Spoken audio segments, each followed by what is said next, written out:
it's cool, ain't no vacant room, ass fat. Plus you fuck with MF Doom.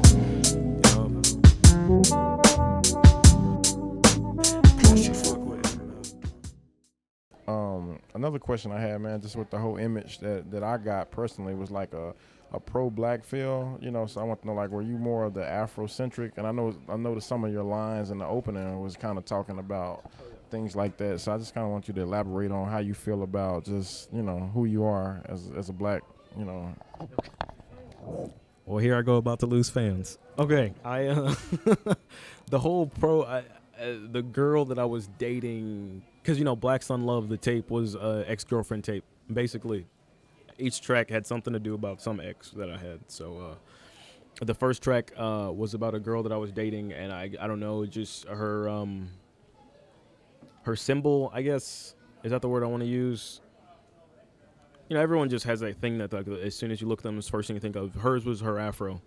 So yeah, just that whole intro I referenced, she brought out the pro-black side. I want to go ahead and say that. Like, that was her that did that. So that might not be exactly who I am, but it just, when her and I were dating, I think that was a characteristic I picked up. So in that intro track, that's kind of how I came off. But when it comes to being like, I don't know, I'm more on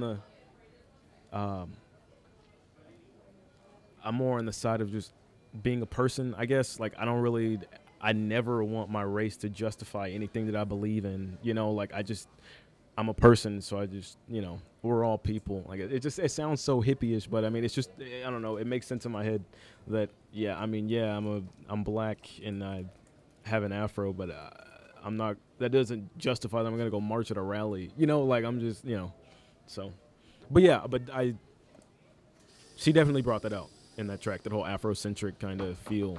But yeah, I appreciate the question.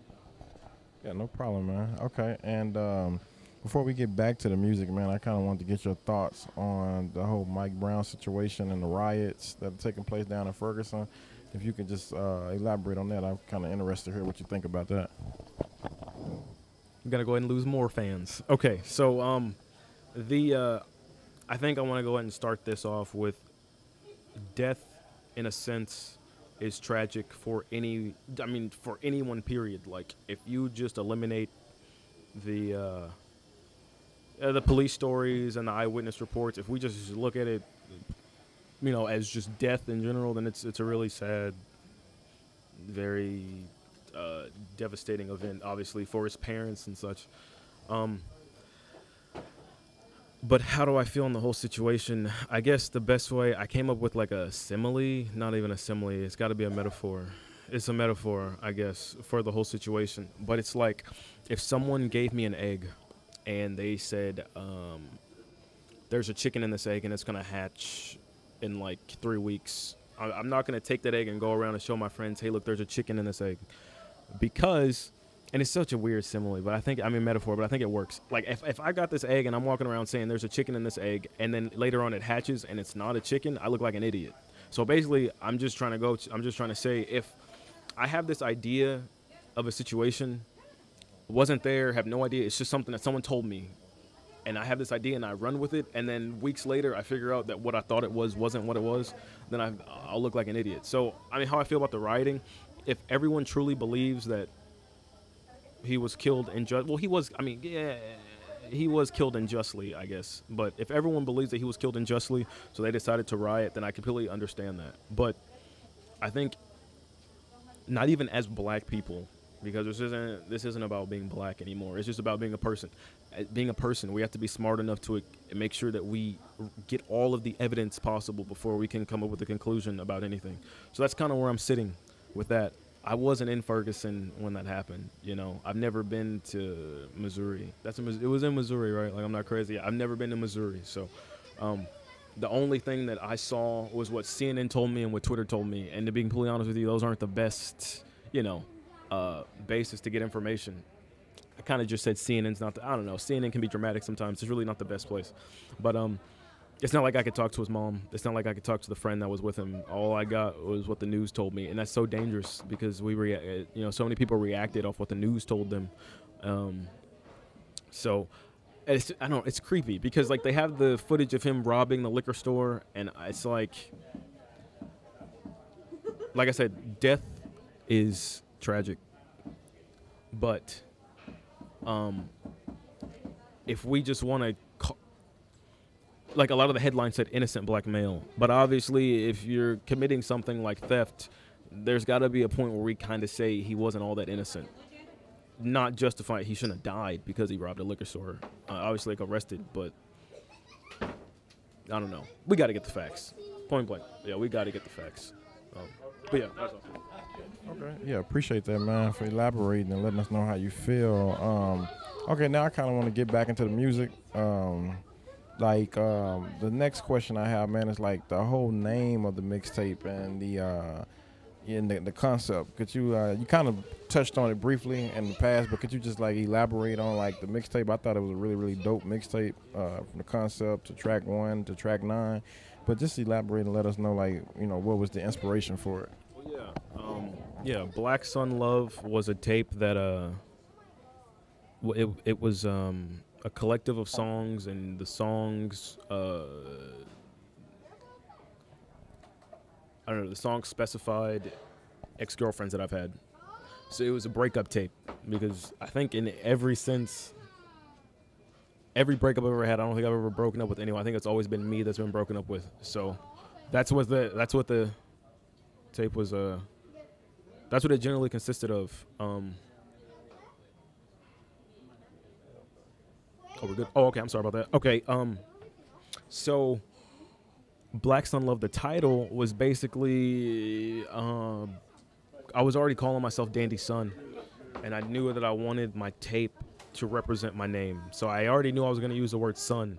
But basically there is no black side of the sun. Like there is no dark side of the actual sun. So the whole idea of the tape was even on if the sun had a shadow, like if the sun at some point could be dark, the whole idea of Black Sun Love was to show that you would still find light there, even if, you know, it's like even in your darkest situation, even if you're the kind of person that shouldn't ever have to see dark situations, even in your dark situation, you can always find light and you can always find a way out of it. So that's kind of Black Sun Love. That's kind of where it came from or stemmed from.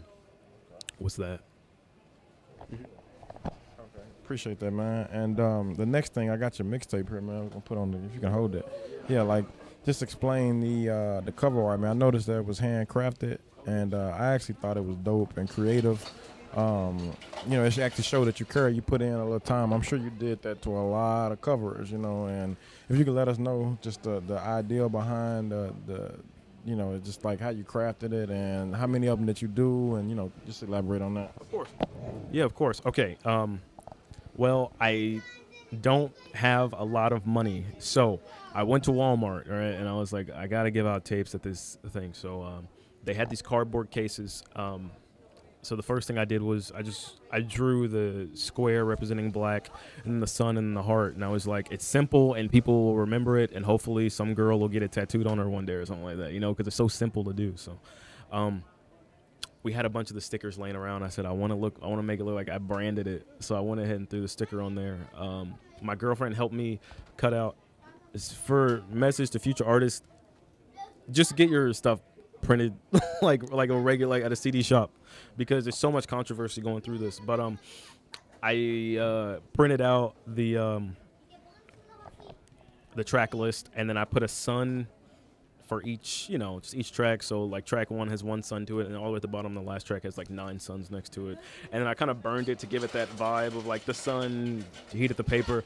And I was like, I knew it was gonna look kind of, I want to go and say cheap. I knew it was going to look cheap, but I also was like, you know what, maybe people will just charge it to me being an artist and then they'll just accept that, you know? So I was like, maybe they'll look past it being so cheap and it's just, you know, so they'll look at it as a form of art. So that was like my half-ass moment. I was like, I got to get out. Yeah, but I had to put something out. So, but yeah, I'm not going to lie though. I am really proud. And to be honest with you, if I could find a more professional way to do this, I would still use these covers just because they seem so, I don't know, they're so available, you know, and there's so much you could do with this cardboard case, and I draw. So if I had to take 300 of these and draw something or get something, you know, stenciled on it that's of mine, I would do that because You know, it has that whole urban feel. So, and not to lie to you, I saw a few cats after the show. I was on their Twitters. They totally went and bought some of these. Man, I was like, these niggas got me. I was like, these niggas got me. But yeah. So I appreciate that.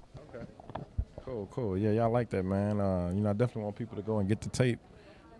If you can, you know, hit them up on this Twitter at Obey the Art. Is it Obey the Art or Obey the Thirst? Oh, Obey the Art. Okay, Obey the Art. I think I had seen that. Maybe it was somebody else.